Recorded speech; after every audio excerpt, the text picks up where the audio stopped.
할렐루야. 예, 반갑습니다.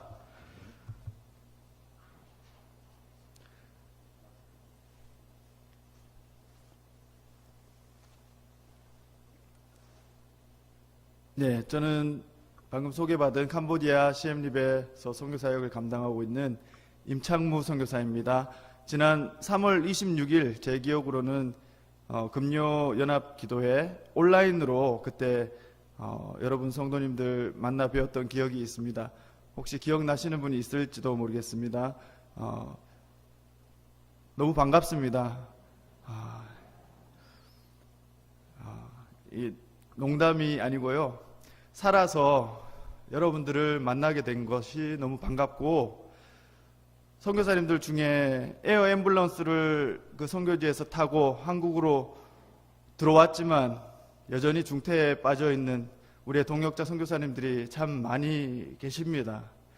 현재에도 우리 캄보디아에서도 최근에 두 분 선교사님이 에어 앰뷸런스를 타고 최소한 금액으로 따지면 한 대에 1억 5천에서 많게는 2억 5천까지 드는 그 에어 앰뷸런스를 타고 한국으로 어렵게 들어오셨지만 여전히 사경을 헤매시는 분들이 있습니다. 그분들을 생각할 때마다 너무나도 기도가 간절히 되고, 이렇게 건강한 모습으로 선교지에서 끝까지 선교 사역을 감당하다가 또 한국에 계신 여러 성도님들을 만나 뵐 수 있다는 것 자체가 너무나도 감사한 일이 아닌가, 그런 감격이 저에게 있습니다. 너무 반갑습니다.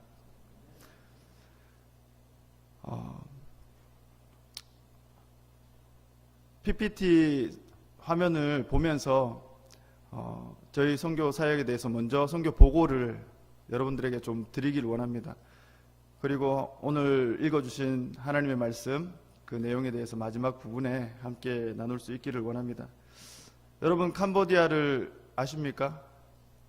시엠립을 다녀오셨던 분들이 있을지도 모르겠어요. 시엠립은 참 유명한 도시 중에 하나입니다. 세계적으로 7대 불가사의라고 하는 저 앞에 보이는 앙코르 와트, 저희 교회에서 10분 거리입니다. 보기에는 화려하고 정말 많은 사람들이 찾는 곳이지만 영적으로 볼 때는 그만큼 아주 강력한 도시 중에 하나가 아닌가 저는 생각합니다.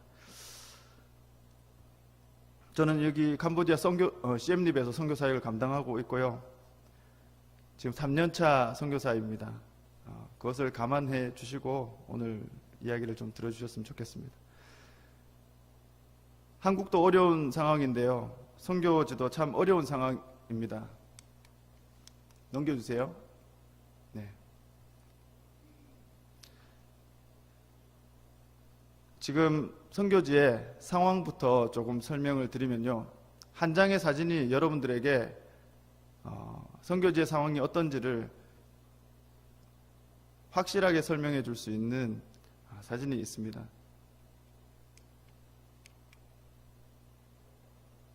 제가 요거를 조작을 잘 못해서 그냥 넘겨주셔도 될 것 같습니다.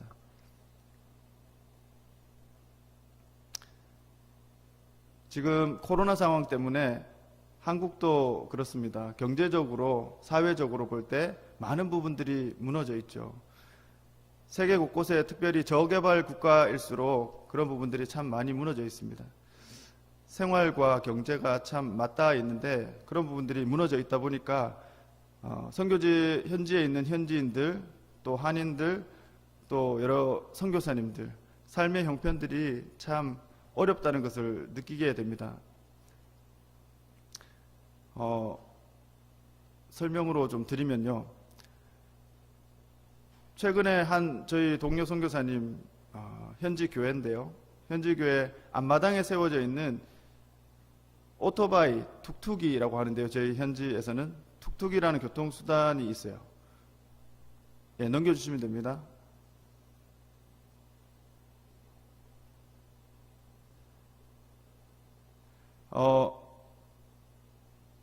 오전에 그 현지인 전도사님이 잠깐 자리를 비우셨어요. 한 2시간 정도 자리를 비우시고 볼일을 보시고 집으로 오셨는데 이 사진입니다. 여러분 보이십니까? 어떤 게 느껴지세요? 바퀴가 없죠. 몸통은 있는데 바퀴가 없어요. 이게 그 현지인 전도사님이 잠깐 2시간 정도 자리를 비운 사이에 일어난 일이에요. 참 기가 막히겠죠. 그런데 이런 일들이요, 이 뭐랄까 생계형 도둑, 생계형 범죄라고 할 수 있는 이런 일들이요, 굉장히 비일비재하게 최근 캄보디아에서 일어나고 있습니다. 강도도 많고요, 좀도둑도 많고요, 날치기도 굉장히 많아졌어요. 이것이 무엇을 의미할까요? 현지인들의 삶 자체가 많이 무너져 있다는 것입니다. 다들 직장을 잃어버렸어요. 돈도 없어요. 더 나아가서는 먹을 것도 없어요. 그러니까 도시 빈민이 됩니다. 또 농촌 빈민이 됩니다. 그리고 생계형 범죄를 하는 거예요. 이 사진 한 장이 많은 것들을 우리에게 얘기해 줍니다. 여러분, 그것은 교회 다니는 사람들에게만 교회 안 다니는 사람들에게만 해당이 될까요? 그렇지 않습니다. 교회를 다니지 않는 사람, 또 교회를 다니는 사람, 믿음이 있던 없던 이런 어려움들을 많이 당하고 있는 현실입니다. 넘겨주십시오.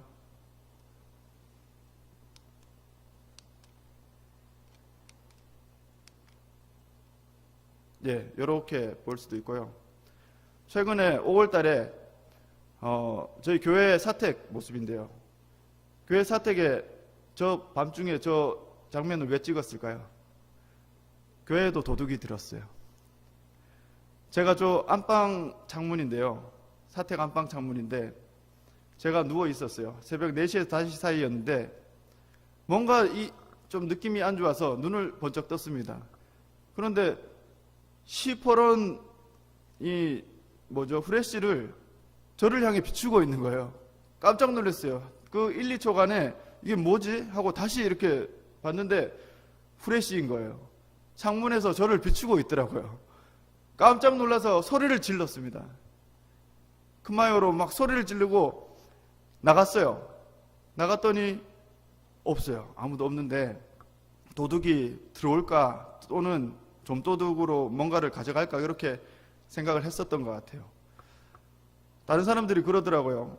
선교사님, 그거 따라 나가시면 안 돼요. 따라 나가시다 어떤 봉변을 당하시려고 그래요. 저는 몰랐어요.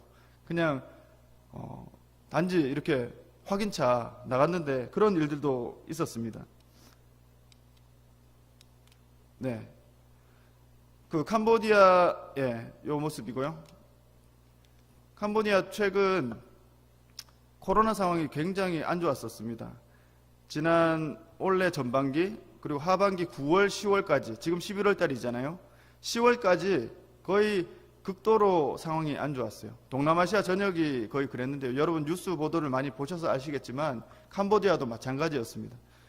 저 그래프가 대략 연초에서부터 전반기까지의 모습이에요. 하반기 9월달, 10월달은 더 좋지 않았는데 완전 급격하게 이 코로나 상황이 나빠지는 상황이었어요. 그래서 제가 있는 시엠립 지역은요, 아무래도 관광 의존도가 높은 지역이다 보니까 이런 현상들까지 있었어요. 국경이 완전히 폐쇄되고 그래서 유령 도시처럼 되어져 버린, 외국인들은 다 빠져나가고 현지에 남아있는 사람들도 굉장히 어려움 가운데 있는 그런 모습들이 있었습니다. 그래서 언론 보도에도 나왔지만 현지에 있는 선교사님들은 락다운이라는 것을 여러 차례 경험하고 그 속에서 학교도 폐쇄되고 또 교회도 모임이 전면적으로 완전히 중단되는 그런 일들이 계속 이어졌습니다. 그래서 어떤 선교사님은 락다운이 계속되니까 내가 넉다운 되겠다 그렇게 얘기도 했어요. 그럴 정도로 심각했습니다. 이런 상황들이 8월달, 9월달까지 굉장히 심각했었습니다. 그런데 지금 요 통계는요 6월달 그래프인데 제가 다른 그림을 찾을 수 없어서 일단 사용했습니다. 11월 초 현재까지 캄보디아는 그래도 좋은 형편에 있어요. 어떤 형편이 있냐면 이 백신 접종률이 굉장히 좋습니다. 왜냐하면 관광 산업을 다시 이제 받아들이기 위해서는 백신을 많이 맞을 수밖에 없어요. 그래서 관광 산업, 경제 산업들을 재개하기 위해서 그렇게 준비를 했던 정부의 노력들도 있습니다.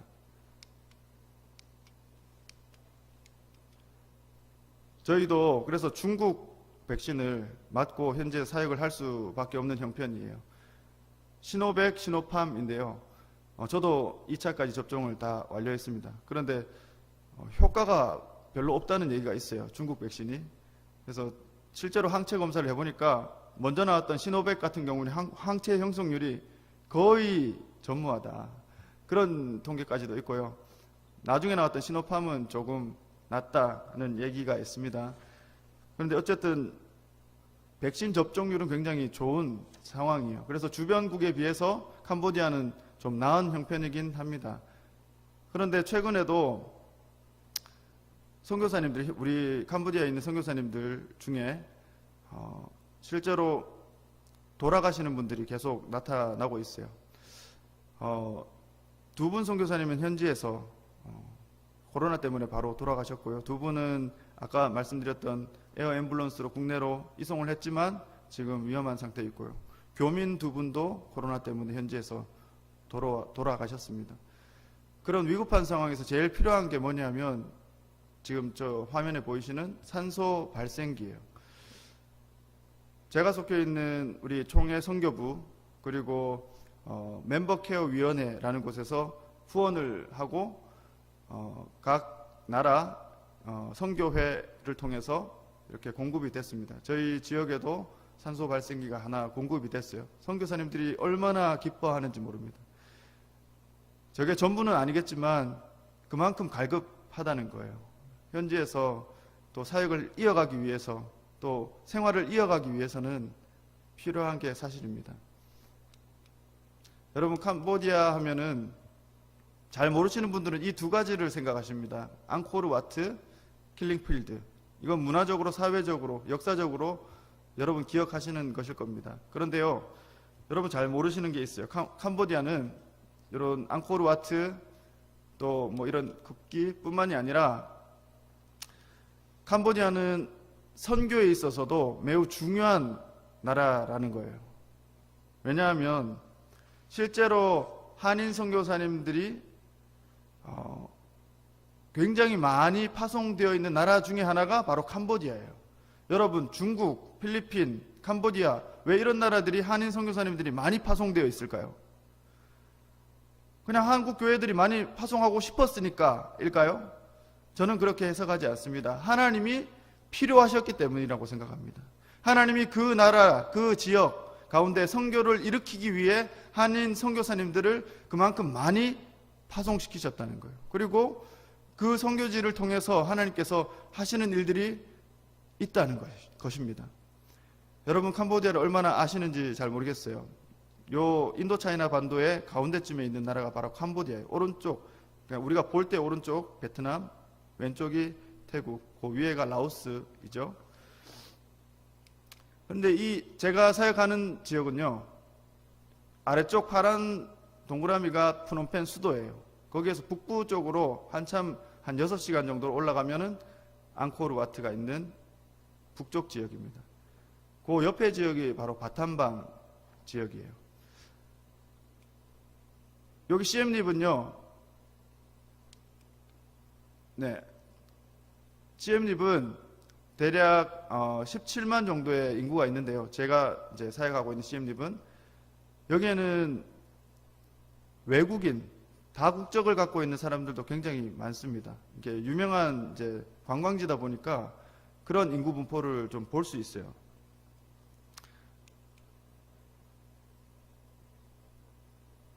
전체적인 종교 상황은요, 여러분 아시다시피 불교 국가입니다. 그 중에 기독교 분포를 대략 2%까지도 잡는데요. 여기에는 지금 2%라고 나와 있지만 저희가 실제로 보고하기에는 한 1.5% 내외 정도라고 봅니다. 저기에는 이단, 사이비, 여러 가지 종파들, 기독교라고 이름은 하지만 그렇지 않은 사람들까지 다 포함된 것이라고 보고 있기 때문에 그렇습니다. 이 인구 내용에 있어서 굉장히 특이한 점이 한 가지 있어요. 그게 뭐냐면 저 연령대가 40세에서 44세거든요. 인구가 완전히 줄어져 있죠. 그때가 언제냐 하면은 지금으로부터 한 40년 전 바로 킬링필드 때입니다. 1975년에서 79년 사이에 인구가 완전히 줄었어요. 출생 자체가 없어졌고 사망자도 많았던 것입니다.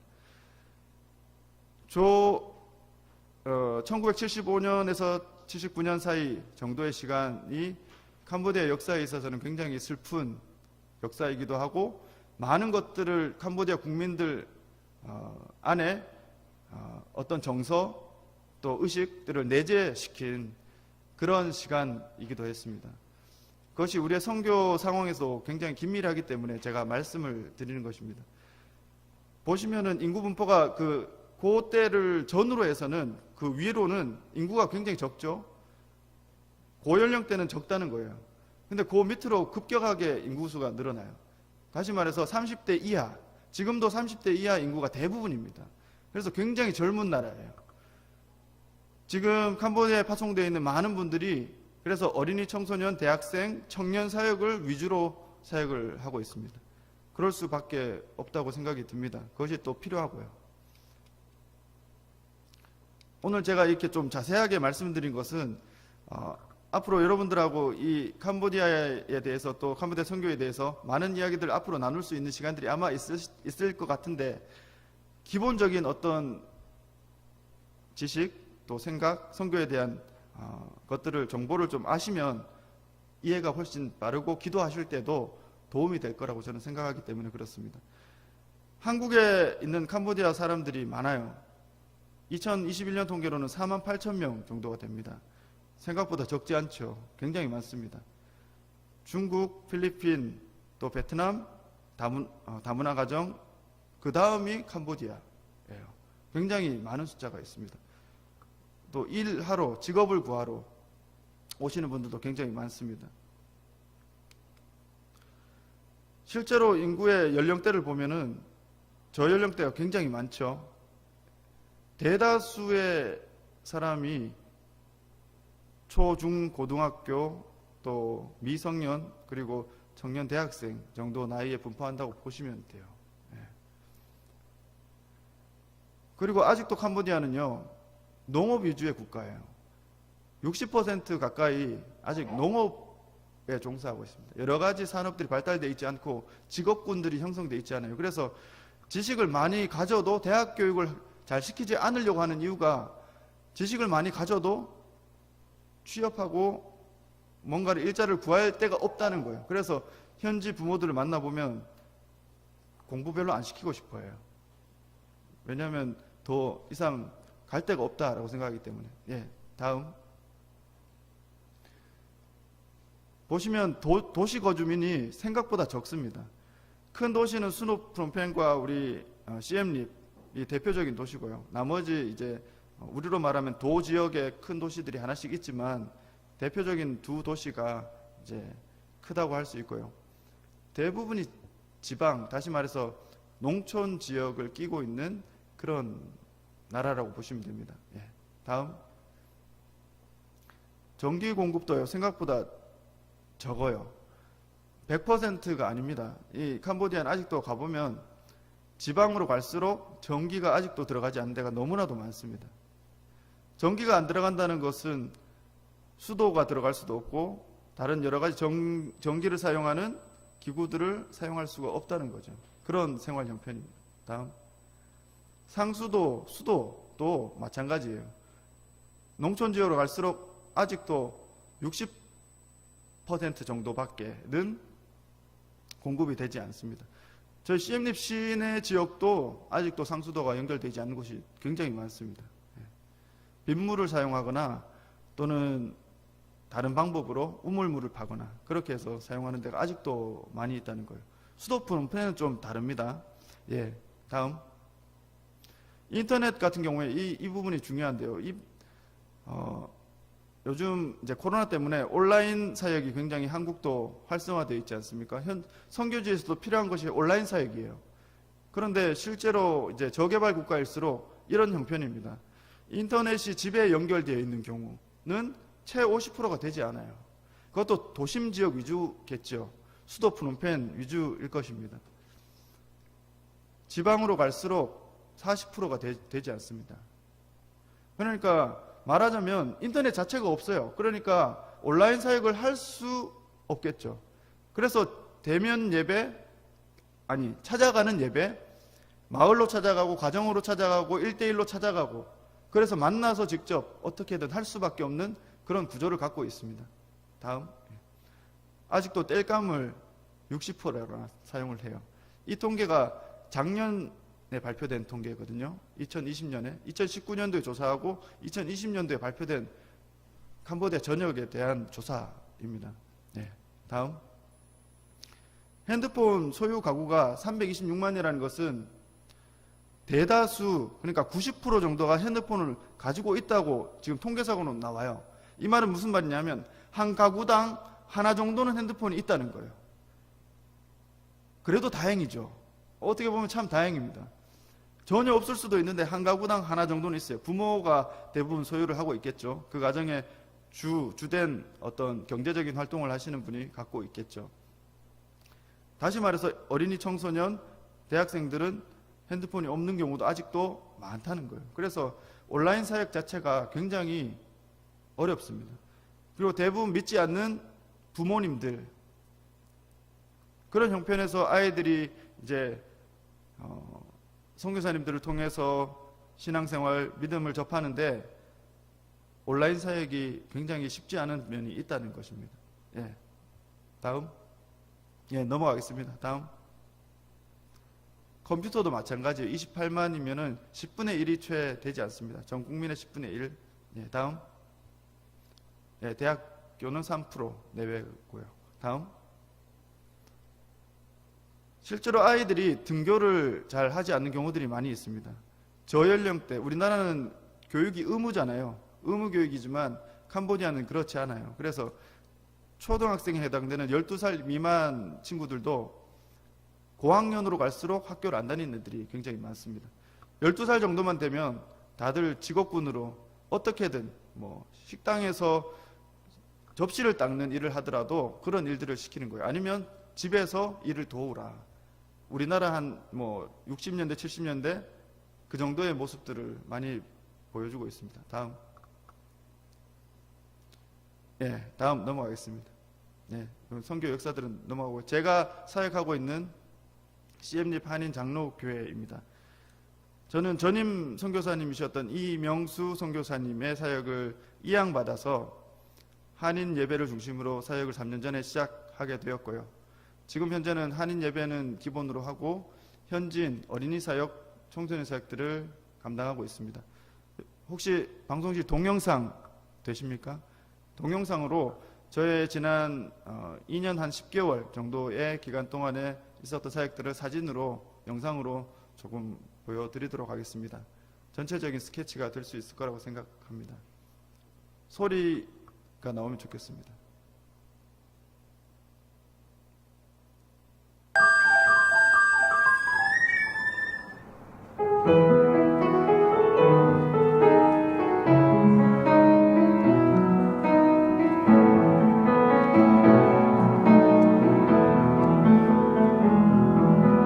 하나님의 고요히 감사여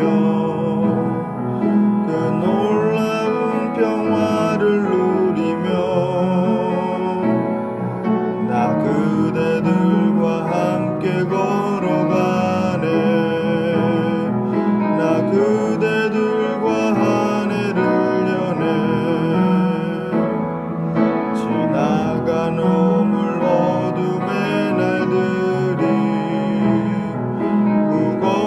내 영혼 짓눌러도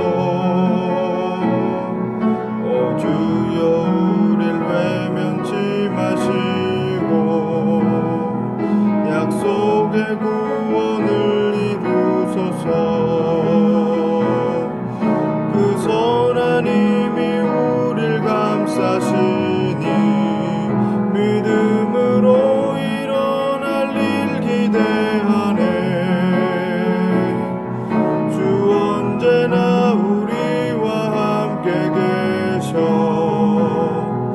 하루 또 하루가 늘 새로워.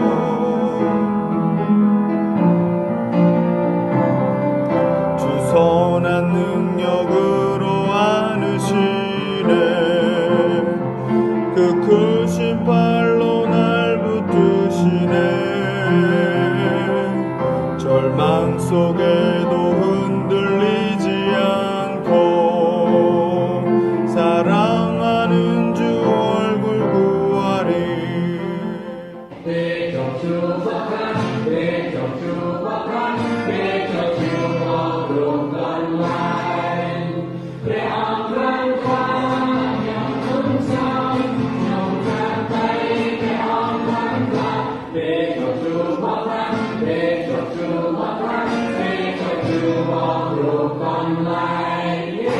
ខ្ញុំជឿថាជំនុំបរិសុទ្ធមានការតេតងគ្នាហើយសូមឲ្យព្រះអង្គប្រហាក់ភ័យទោសបានឲ្យផងខ្ញុំជឿថារូបកាយដែលស្លាប់នេះនឹងរស់ឡើងវិញប្រកបដោយជីវិតអង្វែងអស់កលអាមែន 이전의 괴로움 날 애워싸고 고난의 길을 걷는다 해도 주님께 모두 맡긴 우리 영혼 끝내 승리의 날을 맞으리. 선한 능력으로 일어서리. 주만 의지하리. 믿음으로 우리 고대 안에 주 오실 그날 영광의 새날을 맞이하리. 주님이 마신 고난의 순잔을 우리도 감사하며 받으리. 주님의 남은 고난 채워가며 예수와 복음 위에 살리라. 예수와 복음 위에 살리라. 예수와 복음 위에 살리라. 선한 능력으로 일어서리. 주만 의지하리. 믿음으로 우리 고대 안에 주 오실 그날 승리의 새날을 맞이하리.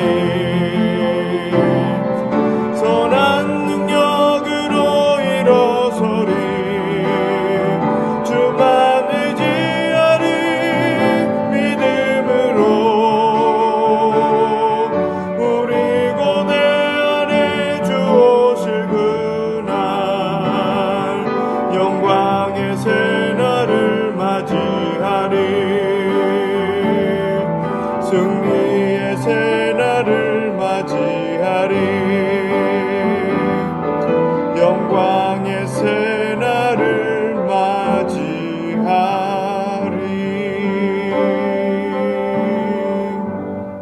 네, 끝으로 그 선교지에서 그동안 있었던 일 중에 참 감사했던 한 가지를 중심으로 말씀을 드리고 말씀을 마지막으로 보기를 원합니다. PPT 뒷면 한번 넘겨주십시오. 제가 처음 갔을 때 우리 아동부에 애가 3명 있었어요. 3명 다 다문화 가정 아이들이었어요. 아버지는 한국 사람, 어머니는 캄보디아 사람이거나 베트남 사람이거나 그랬어요. 왼쪽 2명은 캄보디아 엄마, 오른쪽 1명은 베트남 엄마를 가지고 있는 다문화 가정 아이들이었어요. 근데 이 아이들이 이제 교회를 잘 나왔어요. 이 아이들과 예배하고 있는 중에 보니까 주변에 아이들이 보이기 시작했어요. 그래서 마음속으로 갈 때마다 아이들을 만날 때마다 기도했어요. 하나님, 저 아이도 하나님 사랑하시지요. 그렇게 기도할 때마다 하나님께서 듣고 계시다. 저는 그렇게 생각을 했습니다. 그런데 이 친구들이 어느 날 넘겨주세요.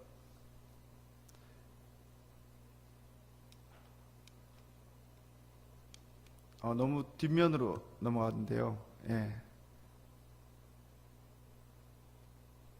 전도를 해오기 시작했어요. 그런데 이 친구들이 다문화 가정이긴 하지만 한인 예배를 처음에 한국어 위주의 예배를 드렸지만 전도해 오는 아이들이 현지인 아이들이었어요. 처음에는 아이들 숫자가 비슷비슷했기 때문에 한국어도 예배를 한국어로 쓰다가 또 현지어로 조금씩 통역을 하는 정도로 했는데 나중에는 현지 아이들이 너무너무 많아졌어요. 예, 계속 넘겨주세요. 예, 넘겨주세요. 넘겨주시고요.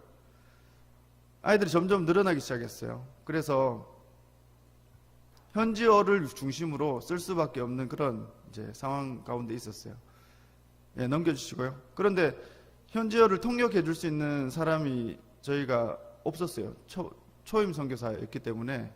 근데 그 당시에 감사하게도 하나님이 미리 우리의 사역들을 준비하시고 예비하신 하나님께서 다문화 가정 한국으로 이제 시집 오기 위해서 준비했던 현지의 그 교사가 있었어요. 그 교사를 우리 교회에 보내주시고 때마침 그 아이들이 올 때에 그 교사로 하여금 통역할 수 있도록 도와주셨어요.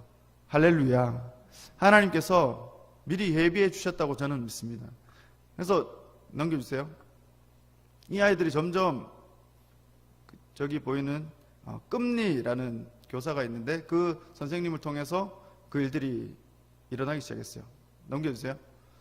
예, 맨 우측에 있는 저 자매인데요. 지금 경상도로 시집을 와서 첫째 아이를 놓고 다문화 가정으로 살고 있습니다. 예, 넘겨주세요. 아이들이 점점 늘어나기 시작했어요. 넘겨주세요.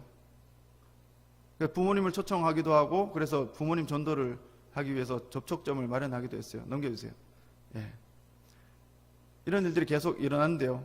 2020년 작년 3월부로 종교 집회 금지령이 내려졌어요. 한국도 그랬지만 선교지에서는 저희 나라는 훈센 총리 한마디가 법이거든요. 이 금지령을 내린 이후로 전혀 종교적인 모임을 할 수가 없는 상황이었어요. 그래서 어린이 예배도 급격하게 중단을 할 수밖에 없고 대면하는 모임은 할 수가 없었어요. 그래서 그 이후로는 계속 저렇게 가정으로 신방을 다니고 계속 찾아다닐 수밖에 없었습니다. 예, 넘겨주세요. 네. 근데 또 통역을 도와주던 자매가 또 한국으로 올 수밖에 없었고 그를 대체할 수 있는 사람이 없어서 기도하는 중에 하나님께서 저 가운데 있는 자매를 보내주셔서 또 감당할 수 있었어요. 예, 넘겨주시고 언어 연수했던 내용이고요. 예, 넘겨주십시오. 넘겨주시고요. 그래서 작년 9월 달 정도에 이 코로나가 조금 나아졌어요, 상황이. 그래서 그때 이제 잠깐 상황이 풀리면서 저희가 가정으로 찾아가서 어린이 예배를 준비하는 장면이에요. 가정 신방을 하고 아이들 교족부를 하나씩 다 남기기 시작했어요. 예, 넘겨주세요. 예, 저런 모습으로 시작하게 됐고요. 네, 넘겨주십시오. 그렇게 시작된 아이들이 점점 늘어났어요. 하나님께서 아이들을 보내주시기 시작하는데 저희가 막 전도하러 다녔던 게 아니고요. 그 아이들을 통해서 하나씩 매주 새 친구들이 왔어요. 그래가지고 나중에는 넘겨주세요. 44명 정도의 아이들이 오게 됐어요. 넘겨주십시오. 넘겨주시고요. 예, 넘겨주세요. 예배의 모습이고요. 넘겨주십시오. 예, 넘겨주시고요. 예. 아이들이 많아지기 시작했어요. 예, 넘겨주시고요. 그 아이들이 바로 이 아이들입니다. 하나님께서 한 명 한 명을 불러주시고 세워주셔서 하나님을 알게 하시고 예수 그리스도의 말씀을 듣게 하시고 또 선교사를 통해서 믿음이 뭔지 교회가 무엇인지 하나님의 말씀이 무엇인지 듣게 해 주셨어요. 예, 넘겨주세요. 그런데 안타깝게도 작년, 그러니까 올해 3월부터 또다시 코로나가 극심해져 가지고 아까 그래프 보여드렸듯이 종교 모임이 중단되게 됐어요. 그래서 어쩔 수 없이 온라인으로 모임을 할 수밖에 없었습니다. 이렇게 보시다시피 최대한 온라인으로 넘겨주십시오. 온라인으로 하고 넘겨주십시오. 아이들이 많이 들어오지를 못해요. 왜냐하면 아까 초반부에 말씀드렸듯이 여러 가지 제한 사항 때문에 한 3-4가정 정도는 들어오는데 그 외에 한 10몇 가정은 잘 들어오지 못하는 형편이었습니다. 예. 마을로 그래서 찾아가서 어린이 예배를 드리는데 마을에서 싫어해요. 외국인 선교사가 마을로 오면은 코로나 갖고 오는 거 아니냐고 굉장히 부모들이 경계합니다. 그래서 저것도 허락을 받고 또 마을에 메폼이라고 하는데요. 이장 허락을 받아야 돼요. 그 캄보디아는 굉장히 그 행정적인 그런 지위가 굉장히 엄격하기 때문에 허락을 다 받고 마을로 들어가야 됩니다. 그래서 어린이 마을 예배를 저렇게 할 수밖에 없었어요. 예. 그리고 구제 사역과 신방 사역 위주로 그렇게 코로나 기간에 계속 이어갈 수밖에 없었습니다. 예, 이런저런 모양으로 사역을 계속 이어가고 있습니다. 노란색으로 된 글씨가 주요 내용인데요. 마을 예배를 거점이 한 4군데 마을이 있어요. 지금 그 마을을 중심으로 계속 사역을 이어가고 있습니다. 그리고 구제 사역과 여러 가지 지금 아까 초반부에 말씀드렸듯이 생활이 다 무너져 있기 때문에 그런 부분들이 우리 교인, 어린이, 가정에도 똑같은 형편입니다. 그래서 그렇게 그런 부분도 도움을 주기 위해서 노력을 하고 있고요. 신방과 여러 가지 온라인 사역들을 이제 개발하기 위해서 애쓰고 있습니다. 여기까지 선교 보고고요. 우리 하나님 말씀 잠깐 보겠습니다. 우리 사도행전 11장 19절에서 26절인데요. 이 내용은 무슨 내용이냐면 하나님께서 안디옥 교회에 바나바를 보내는 일이 있었어요. 예루살렘 교회에 있었던 바나바를 안디옥 교회에 보내는데요. 그 이유는 그 당시에 이 예루살렘 중심으로 교회가 세워지고 사람들이 모이기 시작했는데 큰 박해가 일어났습니다. 사람들은 몰랐어요. 이 박해가 왜 일어나는지. 마치 이 코로나와 같은 그런 환란이 일어났어요. 오늘 말씀 보면 스데반의 일로 일어난 환란으로 말미암아 흩어진 자들이 이렇게 되어 있어요. 그 사람들이 안디옥까지 이르렀는데 그 사람들이 유대인에게만 복음을 전하는 게 아니라 헬라인에게 복음을 전하기 시작했어요. 사실은요, 이 모든 일은 누가 계획하신 거냐면 하나님이 계획하신 일이었어요. 여러분, 사도행전 9장과 10장을 잘 읽어보십시오. 거기에는 어떤 사건이 있냐면 9장에는 사도 바울, 10장에는 베드로, 고넬료 집 사건을 통해서 하나님께서 이방인 선교를 미리 준비하고 계셨어요. 이미 사도행전 1장 8절에는 너희에게 성령이 임하시면 예루살렘과 온 유대와 사마리아 땅끝까지 이르 내 증인들이라. 이미 하나님은 흩어지는 교회로서의 그 선교의 역할들을 감당하는 교회로, 성령 충만한 교회로 그 일들을 감당하도록 부르셨어요. 그런데 이 예루살렘 교회에 있었던 성도들 또는 지도자들은 그것을 때로는 잊어버렸든지 아니면 때로는 몰랐든지 그것을 감각하지 못했어요. 그런데 하나님께서 바나바를 통해서 안디옥에 이르게 하셨어요. 왜냐하면 안디옥에 그 예루살렘 교인들이 흩어졌는데 유대인뿐만 아니라 헬라인에게 복음이 전해지기 시작한 거예요. 여러분 생각해 보십시오. 유대인 중심의 교회가 헬라인이 들어오기 시작했어요. 이방인들이. 이걸 어떻게 합니까? 그런데 믿는 자예요. 너무 난감했을 것 같아요. 이 사람들을 어떻게 교육시키고 성도로 자라게 하고 한 일원이 되게 하겠어요. 그런데 그 일에 가장 적합한 사람이 한 사람이 있었어요. 그 사람은 바나바가 아니었습니다. 예루살렘 교회가 파송한 바나바가 아니었어요. 그 일에 가장 적합한 사람을 하나님은 이미 예비하고 있었어요. 그 사람이 사도 바울이었습니다. 길리기아 다소 자기 고향에서 14년 정도 은거해 있는 이 바울을 하나님께서는 바나바를 통해서 발굴하십니다. 그리고 그를 안디옥 교회로 청빙하게 돼요. 그리고 그와 함께 바나바와 바울이 함께 1년간 모여서 안디옥 교회에서 하나님의 말씀을 가르쳤더라 이렇게 나와요. 그때 어떤 일이 벌어지냐면 비로소 그리스도인이라고 칭함을 받았더라 이렇게 나옵니다. 여러분, 이 일을 누가 계획했을까요? 바나바가 계획했을까요? 바울이 계획했을까요? 아닙니다. 하나님이 계획하신 줄 믿습니다. 하나님이 이 모든 것들을 계획하신 줄 믿습니다. 하나님은 성도를 일으키시고 교회를 만드시고 그리고 그 믿는 자들을 통해서 이 땅 끝까지 이르러 하나님의 복음이 전해지기를 원하시는 거예요. 할렐루야. 그 일들을 우리보다 먼저 계획하신 거예요. 선교사보다 먼저 계획하신 거예요. 목사님들보다 먼저 계획하신 거예요. 한국에 있는 한국교회보다 먼저 계획하신 거예요. 하나님은 생각이 많으세요. 하나님은 우리보다 생각이 더 깊으세요. 하나님은 우리보다 더 계획이 완전하세요. 우리가 볼 때는 다 환난 때문에 망해져가는 상황이라고 판단할 수밖에 없어요. 그런데 하나님은 그 상황을 역전시키십니다. 환난 때문에 떠나간 안디옥에서 부흥하기 시작했어요. 근데 그 사람들이 이방인이에요. 헬라인이에요. 근데 그 가장 적합한 사람을 하나님은 이미 예비하셨어요. 사도 바울이었어요.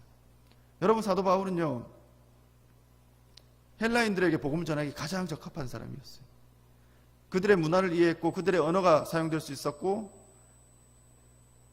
그들에게 가장 적합한, 이해 가능한 복음을 설명할 수 있는 그런 사람이었어요.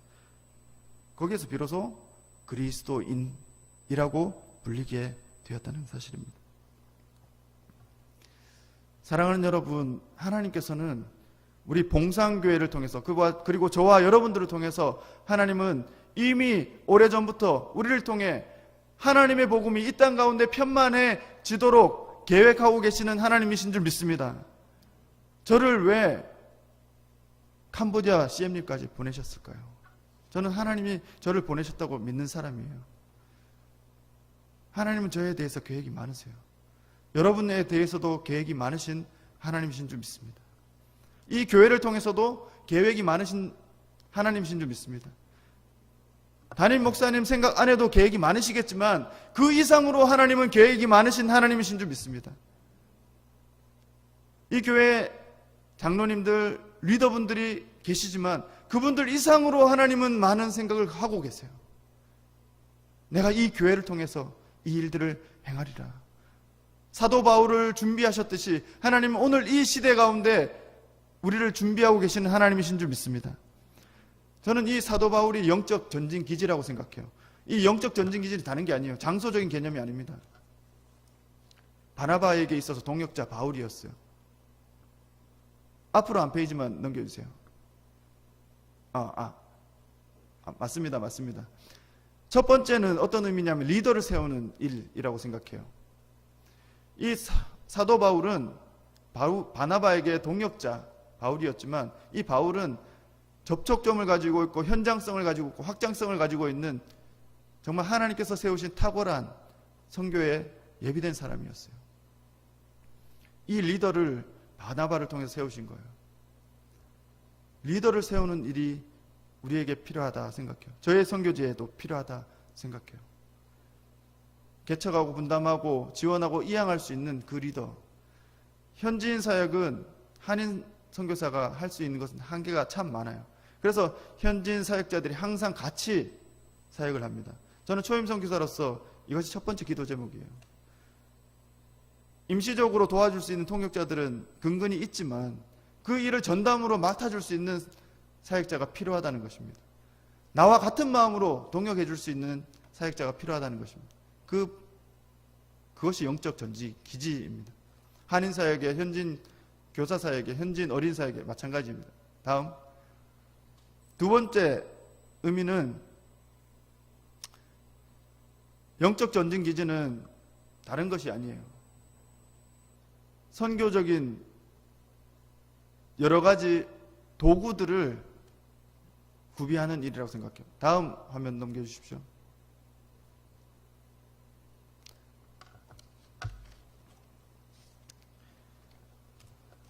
말씀과 기도 사역의 중심적인 그런 것이 기도 제목입니다.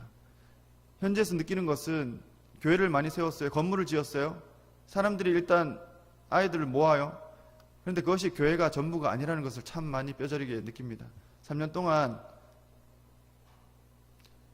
교회가 교회다워지기 위해, 성도가 성도다워지기 위해, 제자가 제자다워지기 위해 필요한 것은 다른 게 아니라 말씀과 기도였다는 것을 뼈저리게 느끼고 있습니다.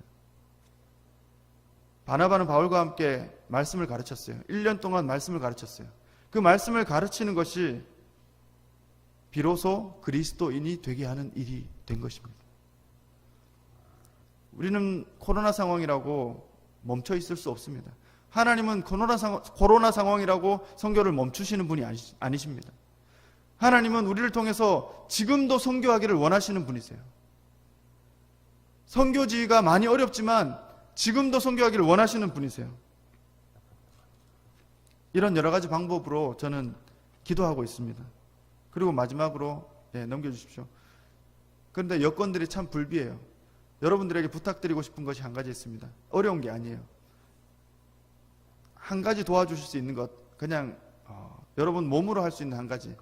여러분 중고 휴대폰, 스마트폰 혹시 가정에 하나씩 가지고 계십니까?